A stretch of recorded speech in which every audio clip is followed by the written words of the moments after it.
Pemirsa, ratusan warga berdesakan demi mendapatkan sembako murah di sejumlah titik di Jakarta. Di Kalideres, Jakarta Barat, ratusan warga antri sambil membawa balitanya. Begitu juga di Cipinang, Jakarta Timur, ratusan warga rela antri berjam-jam demi bisa mendapatkan sembako murah termasuk beras seharga Rp30.000 per 5 kilogram.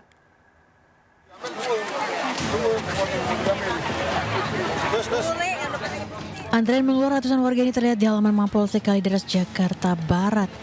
Mereka bahkan rela berdesakan demi mendapatkan sembako gratis. Belasan warga juga bahkan rela antre sambil menggendong balitanya. Tingginya animo masyarakat menyusul kenaikan harga pangan yang terus meningkat. Tak hanya ibu-ibu, sejumlah lansia menggunakan kursi roda juga datang ke lokasi dengan diantar petugas Binmas Polsek Kalideres. Dengan menyerahkan kupon, warga mendapat sembako gratis berupa beras 5 kg, minyak goreng 2 liter, dan 5 bungkus mie instan. Warga mengaku merasa terbantu dengan adanya pembagian sembako gratis di tengah tingginya harga pangan. Alhamdulillah ngebantu kebutuhan untuk sehari-hari berasnya. Sebanyak 500 paket sembako dibagikan langsung kepada warga setempat dengan harapan dapat membantu memenuhi kebutuhan pokok. Membantu masyarakat di sekitar wilayah Polsek Kalideres dan juga beberapa kelurahan di Kalideres untuk bisa membantu masyarakat saat ini. Begitu juga di halaman gedung Food Station Cipinang, Jakarta Timur. Ratusan warga rela antre berjam-jam sejak dini hari demi mendapatkan bantuan sembako murah.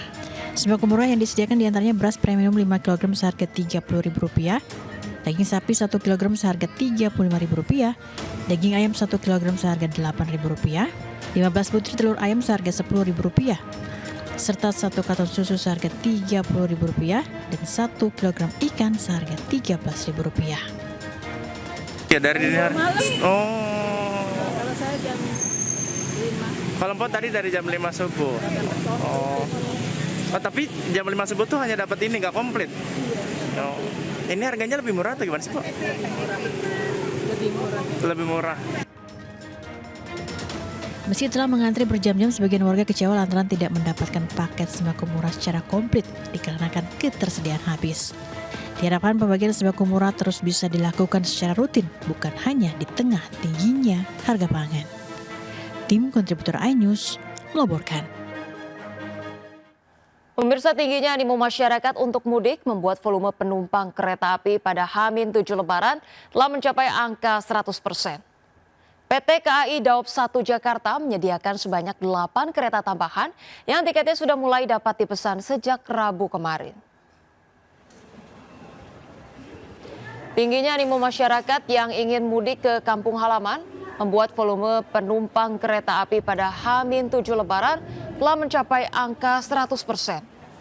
Guna mengakomodir kebutuhan masyarakat, PT KAI Daob 1 Jakarta menyediakan 8 kereta tambahan dengan jumlah mencapai hampir 780.000 tempat duduk. PT KAI juga menyediakan perjalanan kereta api motis yang melayani lintas utara, mulai stasiun Jakarta Gudang, Cirebon Perujakan, Semarang Tawang hingga lintas tengah. Mulai dari stasiun Jakarta Gudang hingga stasiun Kutoarjo dan lintas selatan dari stasiun Jakarta Gudang hingga stasiun Madiun.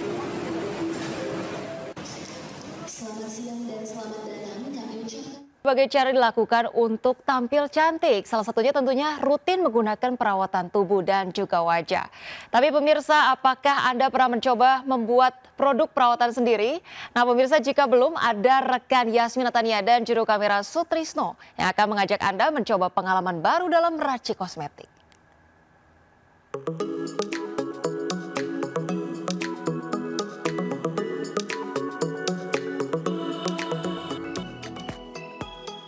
Pasca pandemi, kesadaran masyarakat atas pentingnya kesehatan tubuh semakin meningkat. Tak hanya itu, para wanita Indonesia juga semakin sadar atas pentingnya perawatan tubuh untuk memperoleh hasil yang maksimal di kemudian hari.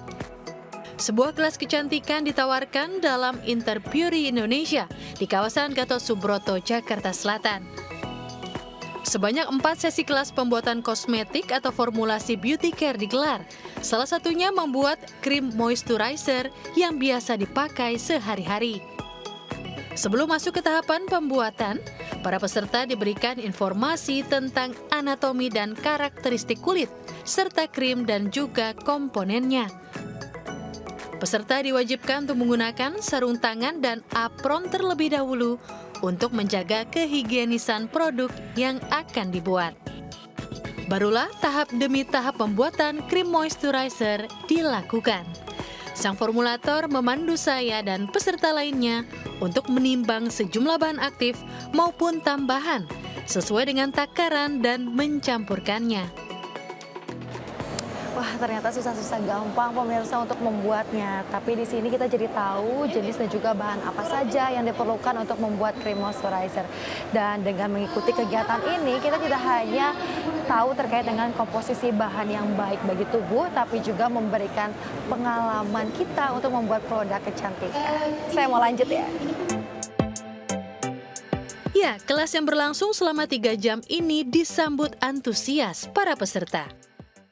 Aku pengen lebih banyak tahu tentang formulasi juga, apalagi hari ini moisturizer cream kan, menurut aku dia bisa di branch out ke banyak produk lainnya. Jadi ini untuk basicnya memang harus dipahamin dulu gitu. Kelas formulasi Beauty Care ini merupakan salah satu rangkaian kegiatan dalam Interbeauty Indonesia 2024.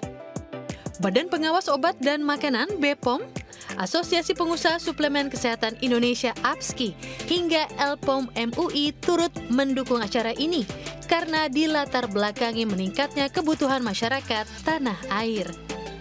Dengan tagline "Everyone can be a brand owner", pameran ini diharapkan dapat menginspirasi para individu untuk menjadi entrepreneur atau pelaku industri di bidang kecantikan maupun kesehatan. Ini menjadi sebuah one-stop solutions, utamanya bagi mereka entrepreneurs, beautypreneurs, ataupun pebisnis muda yang ingin terjun di dalam industri. Sebanyak 60 pelaku industri mengikuti pameran yang berlangsung hingga 8 Maret mendatang. Tak hanya dari Indonesia, Interbeauty Indonesia 2024 juga diikuti pelaku industri dari negara lain seperti Malaysia, Singapura, dan Cina. Jadi, bagi Anda yang ingin memulai usaha di bidang kesehatan dan kecantikan, tunggu apa lagi? Dari Jakarta, Yasmin Atania dan Sutrisno melaporkan. Pemirsa, caleg DPRD Provinsi DKI Jakarta Dapil 10 dari Partai Perindo Pahala Sianturi menghadiri rapat pleno terbuka rekapitulasi pemilu 2024 di tingkat Kota Administrasi Jakarta Pusat. Kehadiran Ketua DPD Partai Perindo Jakarta Pusat tersebut untuk memastikan tidak ada kecurangan dalam rekapitulasi.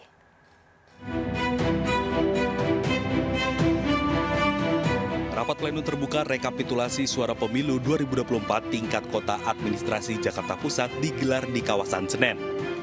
Rekapitulasi ini dihadiri juga Ketua DPD Partai Perindo Jakarta Pusat Pahala Sianturi. Kehadiran Pahala Sianturi yang juga caleg DPRD Partai Perindo untuk DPRD DKI Jakarta Dapil 10 untuk memastikan tidak adanya kecurangan yang terjadi pada rekapitulasi. Pasalnya ada dugaan terjadinya penggelembungan suara di semua tingkatan yang dibuktikan dengan adanya sanggahan dari beberapa saksi partai politik. Menurut saksi kami dari Partai Perindo terjadi sanggahan-sanggahan dari beberapa partai yang mana bisa dipastikan adanya penggelembungan data. Bisa dipastikan karena partai-partai yang melakukan sanggahan tersebut memiliki bukti dan memiliki autentik data untuk melakukan sanggahan. Sanggahan tidak ada, bukan sanggahan tapi masukan. Nah, ketika ada masukan-masukan seperti itu, kita langsung sandingkan dengan C hasil plano. Sehingga memang terkonfirmasi. Yang penting ketika memang ada semacam perbedaan dari saksi, kita bisa menghadirkan C planonya dan kita sandingkan apakah sesuai dengan C plano atau tidak. Meski KPU membantah adanya sanggahan, para saksi partai politik memiliki sejumlah bukti otentik terkait adanya penggelembungan suara untuk salah satu partai peserta pemilu. Tim Liputan iNews melaporkan.